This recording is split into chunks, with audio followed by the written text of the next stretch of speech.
Good afternoon. It is Sunday afternoon. I'm about to head out of the house. I'm going to Ethan's show tonight. So he is, for those of you who don't know, he's an exceptionally talented guitar player in LA. And he plays guitar for a lot of different artists, but tonight I'm going to see him play with the Waylon Jennys. They're like a Canadian folk group. They're really, really good. Just a lot of stunning harmonies and vocal talent. So I'm going to my mom's and then we're gonna head there together and then probably get to see / meet the Jennys after the show. I've already met them, but my mom hasn't met them, so I know they're gonna love her. Ethan and I joke, we call them his Whole Foods moms, the Jennys, because they're moms and they always go to Whole Foods on tour. And I will say the food backstage at the Jennys shows is very healthy. Whole Foods moms. So yeah, going to head out and I will take you along as we see Ethan's show as he plays with the Jennys. I did want to update you all. I finally finished the Crown of Gilded Bones book, the 660 page long fantasy romantasy novel that I've been reading. I would give it like a 3 stars. Yeah, it didn't. So the two main characters have gotten together after 2 books of like will they, won't they? And now that they're together, they're giving me the ick. They're kind of cringe. They're like, I would die for you, blah, blah, blah. I don't know. When main characters get together romantically, it's very hard to keep it interesting and only like really talented authors can manage that. Plus this book had just like so much lore and world building. Towards the end, I was like, is my reading comprehension like shit? Because I have no idea what's going on. And then they kept like introducing more and more new world building information. They were mentioning these characters, these gods and deities. I was like, who are we talking about? Also, they had like the same names, but were spelled differently. It was so confusing. So anyway, 3 stars. Hey friends, so I wanted to give you a little fit check before I leave the house to go to the concert tonight. So you may say, that shirt is a little familiar. Well, it's the same button up that I wore in the last vlog, that striped one, except this one is black. I got this first and I loved it, so then I got the striped one. And you may be like, those jeans look familiar. They're the dark wash version of the high-waisted Wow wide leg jean, the black ones that I wore in the last vlog. So, and then same H&M tank. You know what? If it works, I'm gonna buy it in a bunch of colors. So this is the fit check for tonight. I think I'm gonna wear the Adidas Sambas again because they look good with this outfit. And then, you guessed it, the bomber again. So I'm wearing the bomber jacket over this again. So this is the fit check for the evening. These ones are even looser in the waist, the dark wash. So it's really comfortable, and my period just started, so the tum needs to breathe.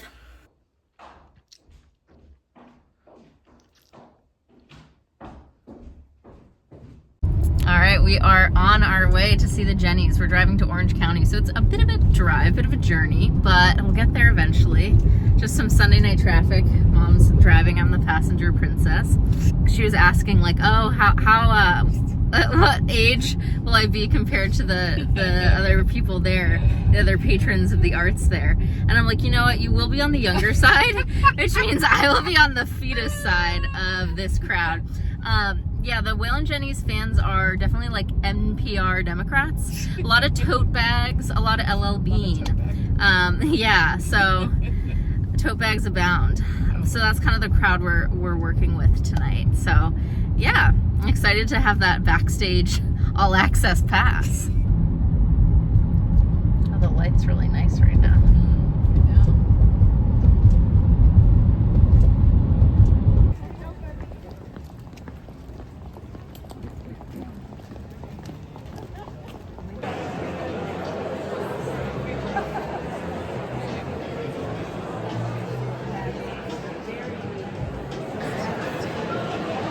So was I telling you the other day about Check out my mom's tats, y'all. little tattoo tour. Yeah. They're all Religious. spiritual, religious iconography. They are. Ethiopian Coptic cross, Star of Bethlehem, St. James shell, and Celtic spiral. Nice. And you got this one before I even got my first tattoo. I know, you and were we were mad. supposed to get them together, and you were like, I got it for my birthday. Rude. I jumped the gun. Good morning. It's Monday morning, start of the week. I had such a fun night last night going to see the Jenny show with my mom. We hooted and hollered, had a lot of good laughs, a lot of good giggles. It was so fun. When we got there, we were like trying to find our seats and we couldn't find them. There were people sitting in the seats. We're like, do we have the wrong seats? What's going on? So we asked the usher and she was like, oh, let me talk to those people. Those should be your seats. And so she went up to them and was like, hey, I think you're sitting in the wrong seats. And they're just like, oh, well. And they just wouldn't move. And the woman was like, well, I have a walker, so. I'm like, okay, yeah, but also, like, why did you sit in the wrong seats? And she's like, well, I can't get up now. I have a walker. It was really wild. I was like, wow, the gall of it all. But if you know anything about my mom, she's very sweet. But when she feels like something is unfair, she's not afraid to get a little sassy. She just gets this very like stern, disappointed affect. And so she was really giving it to the usher girl. She was like, well, you know, those are our seats. And I think it's really unfortunate that they sat in the wrong seats. I mean, I do sort of feel like it might be your job to get them to move from their seats, or at least find us some other seats where we have a good view of the left side of the stage where her boyfriend is performing. And so she managed to get us some different seats that were even closer and had an even better view of the stage than our original seats. She had the poor usher girl in an absolute tizzy. I thought she was going to have a panic attack. And it wasn't like my mom was raising her voice or being mean, but she definitely like was not taking shit. So that was just a funny little moment. But the show was amazing. Ethan sounded incredible as usual. And then we went backstage after the show and saw all the Jennies. They were kind of coming in and out, so it was a brief little moment, but they got to meet my mom quickly, which was nice. And then I ended up driving Heather, one of the Jennies, to her airport hotel because it's not far from where we live. And we had a very, very deep conversation about, you know, mental health and life and astrology and Enneagram in the car ride home. And so that was really fun. Deep, late at night chats and whatnot. And then last night, Petey did okay in his crate. Not amazing. He did wake me up at like 4:30 doing his whining. I took him out. He peed. You know, we did that whole shebang. And then he woke me up at 7 again.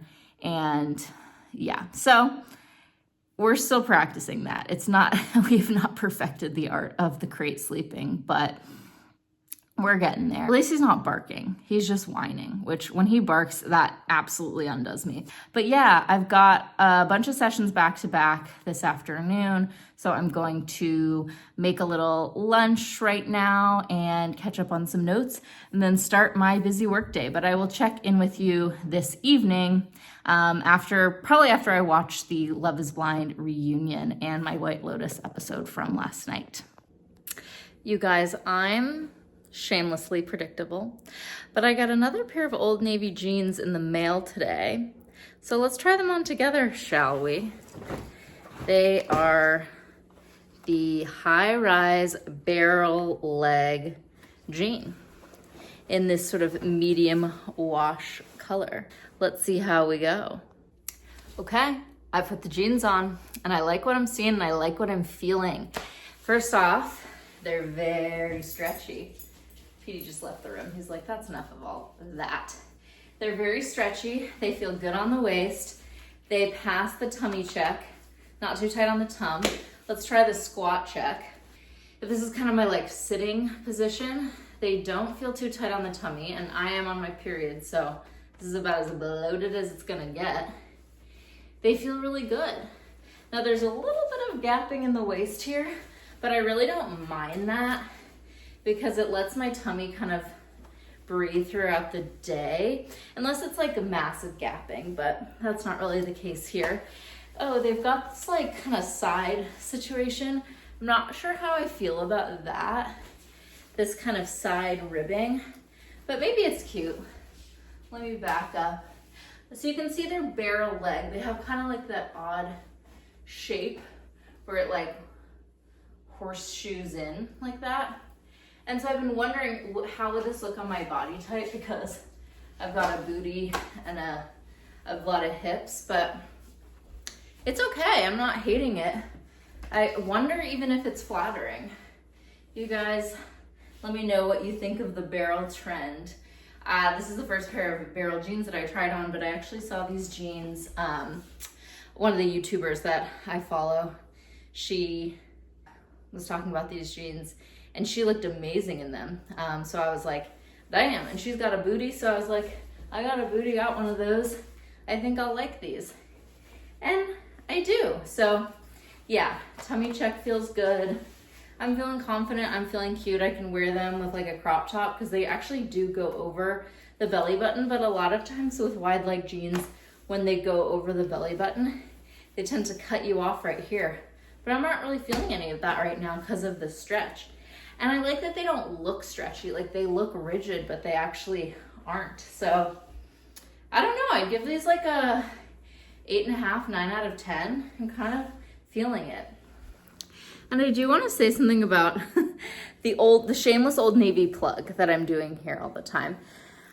I'm only a huge fan of Old Navy because most of what I get from there fits me really well, especially pants. And when you find a place that has pants that fit you pretty consistently well at any store, especially as someone who's more in the mid-size range size-wise, I feel like you have to stay loyal. I know they're not the most ethical brand. I know that, yes, they're considered fast fashion, but listen, my body changes and fluctuates enough that were I to buy jeans that cost over $50, over $100 all the time, or even like once a year, that would feel like a waste of money to me because my body changes frequently enough that it just like they wouldn't last. I wouldn't be able to get good wear out of them.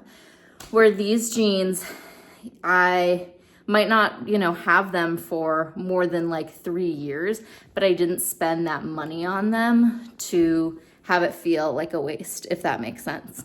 So yeah, and I just want to normalize bodies change, bodies fluctuate. There's nothing wrong with that change happening. It just is what it is, but I've got to be able to, buy pieces that are fairly inexpensive so that if I do grow out of them, if they, are suddenly too small, then it's not like, oh my gosh, I wasted a lot of money. All right, friends, I have finished watching the Love is Blind reunion and I have so many thoughts that I had to write it down in my notes app, and I'm going to be referencing them heretofore. First of all, Daniel got a chest tattoo of Taylor's face. That's gotta be one of the most hideous things I've ever seen in my life. Like, I can't believe that legally he was allowed to get a tattoo that ugly. Moving on to Virginia and Devin. When Virginia said that she can tell you what her values are because she won't speak to Devin's values, and then proceeds to say, I value the LGBTQ community. I value a woman's right to choose. I value diversity of religion. It was like, oh, if that's what she values, then we can guess at probably what Devin does not value. And then he proceeds to not even deny it. He's just like, oh, yeah, we had a difference in values, like that it was never going to work because of that in Virginia's eyes, but I'm really willing to be open-minded and understand my partner's difference of opinion. He was looking a fool like that, and he just sounded so dumb when she came that hard with receipts. Moving on to Ben and Sarah. Ben, wash your hair. It's a grease pit. Hard to look at. Fallen in his face. Literally slick it back and wash it. Ben's whole attitude I did not appreciate. He had a very kind of like silly me attitude about not knowing anything about his church's stance on gay marriage. He's like, yeah, it's just I have a lot of privilege. It's never something I had to really think about because it never pertained to me. Sarah, poor thing, was absolutely broken out in stress hives the whole time, literally. Like her arms were so red, but she held her own and I was so proud of her. She dragged his ass about the whole thing where like they were gonna move to Nashville together after the show when they started dating again, and then he just like didn't ever show up in Nashville and like pretty much ghosted her, and she read his ass for that, and he was trying to deny it, and all the women were like, sit down, like shut up, sit down, we know the truth. The women stood on business in a way I've actually never seen at a Love is Blind reunion before. All the women were like, these dusty ass horrible men, sit down. And I thought it was funny that every single woman said that her respective guy that she dated on the show had a lot of learning and growing to do. I'm like, yeah, that's an understatement. Joey came off looking an absolute fool. He said that he stayed in the friend zone with Monica because her sister didn't like him. A reach. Don't blame her sister for you not actually liking her and leading her on. Oh yeah, I liked when Molly said that she hates men and that she would be willing to date women. I was like, oh, okay. Because Caroline, Kelsey, and I called that from day dot first episode. We were like, oh, she's giving lesbian energy. And were we right? Yes, we were. Alex has some gall calling Madison manipulative when he's allegedly out here sleeping with minors. I thought that was funny. I thought it was funny that he even showed up based on all the crazy ass allegations against him. I was like, bold. The feds might be on to you, my guy. And Madison simply came for everyone's throat. And while I wish she'd taken like a little bit of humility because I don't think she was perfect in it all, I really enjoyed her just like tearing their asses up. And I loved her line where she was like, you lie preemptively to protect yourself from the truth of who you actually are coming to light. I said, ooh, you rehearsed that. You brought receipts. Literally, she pulled them out of her armpit, she said. But she brought receipts. That line was poetic. I was like, he does lie preemptively. So true. Anyway, there were some cheesy parts of this reunion, but the women standing on business, I'll never not love that. And you know that.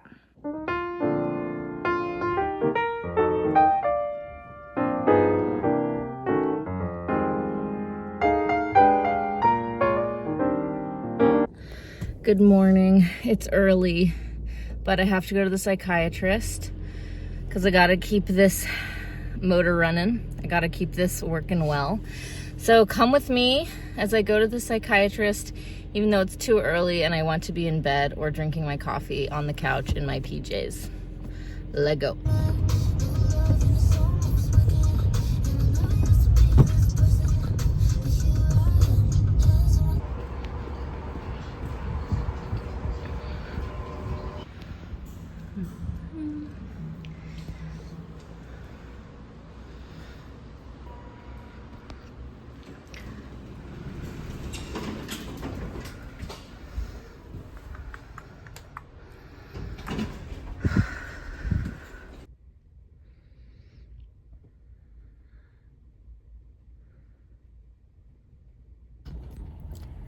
Well, folks, I made it to the psychiatrist and I made it out and we had a lovely little catch up. I've been on the same medication since 2019, so there's not really much to talk about. I'm Lexapro girly through and through.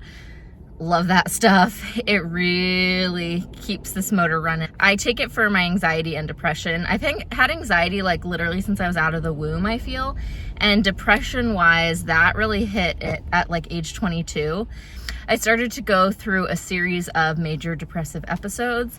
I would have like a few months of relief, and then I would dip right back down again. And it was kind of like an anxiety plus major depressive episode that I was in each of those times. And that was from age 22 to about 26. And it was like pre-grad school, and then second year of grad school is when it hit really hard. And at least for me, depression, I sort of experience it as just this like constant negative self-talk that's like really debilitating, and I just feel horrible about myself all the time because my brain just won't stop telling me that I like should be ashamed of who I am, or that I look horrible, or that I'm the worst person ever.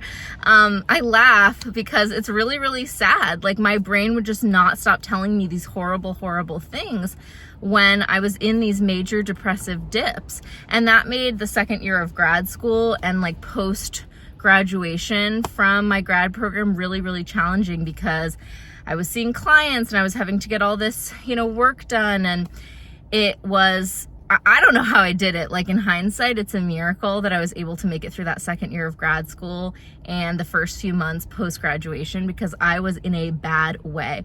But in 2019, I started seeing this psychiatrist, and he was just like, oh, you need Lexapro, girl. I mean, he didn't say that, but he may as well have. And within 2 weeks of starting Lexapro, I noticed, oh my gosh, these mean, evil thoughts that I'm having that felt like an alien had taken over my brain, gone, poof. I mean, they would occasionally show up, but it was so few and far between, and my brain was able to like fight back and be like, I'm not the worst person in the world, or I'm not like the ugliest person to ever leave my home. Like I felt like I had ammunition against these really cruel type of thoughts. So I think medication is amazing, and I know a lot of people are scared to take it. I know I was. I just thought it would, I don't know, like change my personality or dull my emotions. Luckily, in my experience and in the experience of a lot of clients and friends that I've seen, medication has been life-changing. And it might take a while to find the right kind of cocktail of medication. But once you find it, it really is a game changer. So if you've been thinking, oh, should I start medication? Give it a try. It's worth a try. If you don't like it, you can stop it and titrate off of it with the help and aid of your psychiatrist, but give it a try because it really has changed my life. Here I am being like a pharmaceutical pusher. I'm not, but I just think it can be really helpful. And I think, people are always like, everyone is so medicated these days. And I just really don't like that narrative. And I actually don't find that to be the case as a therapist at all. I often find myself begging clients to take medication, and they're very hesitant to do so. And I'm like, listen, if you're this miserable in your life, something's got to give. And I think that therapy plus medication can be the perfect combination for a lot of people. The two can work really beautifully hand in hand. One does not cancel out the other. So I got my Starbies, woo, and I am going to head home now, begin the journey home. I pray there is not as much traffic on the way home as there was on the way here. Hi friends, it is Wednesday evening. I had a fun evening watching my shows. I watched The Bachelor, Women Tell All. Honestly, it was kind of a shit episode. Really boring. Grant looks depressed. I hope he's happily engaged, but he doesn't look it. And the plumber came over because our like hot water heater is broken, but he was like, oh, we need to run a gas line through some place, and so I'm gonna have to come back with different equipment some other day. And I was like, all right, dude, I'm just glad I didn't have a strange man in my house past 7 p.m. And PD and I had some fun cuddles on the couch, and now I am going to get unready. So get unready with me. I'm gonna take my makeup off and wash my face and do my skincare and just get ready for a nice sleep because I'm really tired because I had to wake up early for the psychiatrist. So I'm ready to go to bed. I'm gonna read my book before bed and then zonk out. Okay, so let's get unready. First step in the process is my cleanser. I use the Neutrogena Hydro Boost Hydrating Gel Cleanser with Hyaluronic Acid. I'm a huge hyaluronic acid girly. My skin just loves the stuff. So let's wash my face. So I get the water on my face, take a generous pump of this stuff, rub it between my hands, and just scrub, scrub, scrub. And just really get in there to take that makeup off. And the skincare girlies are gonna hate me, but I don't wash twice. I just do the one wash. I might get a little bit more product on my hands, but I only do one wash, and you're supposed to take your makeup off with one cleansing wash and then your actual face washing and skincare with the second wash. But that's not my journey. That's not my bag. I just like to get it over in one because I'm not getting my face wet to wash all this off only to then wash it again. I'm sorry, but I think that that's overkill. So I'm just gonna make sure that the one cleanse I do, I really mean it. And then I get it a little bit down the neck here, and let's splash it with some water. Okay, now my face is wet. I'm gonna take my washcloth and pat. I don't wipe because I saw something in one of those dumb women's magazines one time that was like, wiping causes wrinkles. And while I think that stuff is dumb, and usually those tips are overrated, that one really stuck with me. And I'm like, okay, I will pat my face forever. Even though I don't think wrinkles are that big of a deal and aging is a natural part of life. Okay, next step is the Ordinary Niacinamide 10% plus zinc 1%. This bad boy is just an amazing product. I absolutely love this stuff.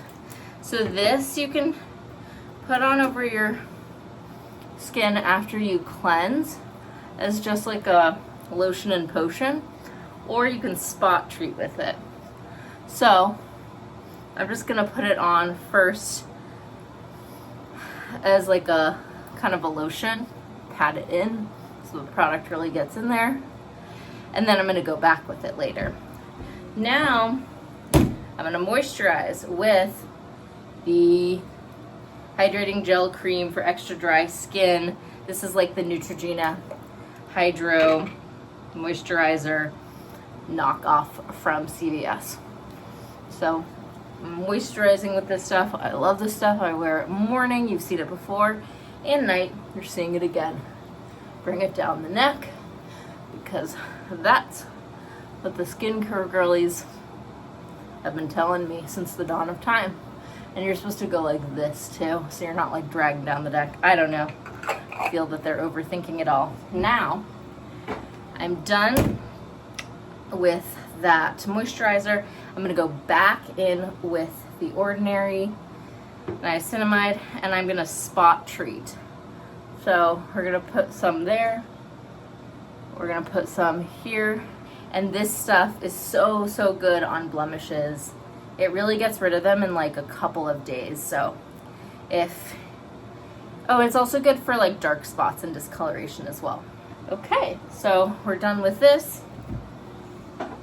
Now I go in with eye cream. So what do I use? I use the Origins Plantscription Wrinkle Correction Eye Cream with encapsulated retinol. And I only use this because my wonderful friend Caroline had a bunch of fancy skincare from her mom that she was like, hey, do you want some? And I was like, yeah. Okay, wait, what am I doing? I'm taking it on my ring finger and I'm distributing it between ring fingers, and then I'm like kind of patting, kind of swiping it in. I'm sure you're supposed to pat, but I'm lazy, so I'm swiping a little bit and patting a little bit. There you go. Okay.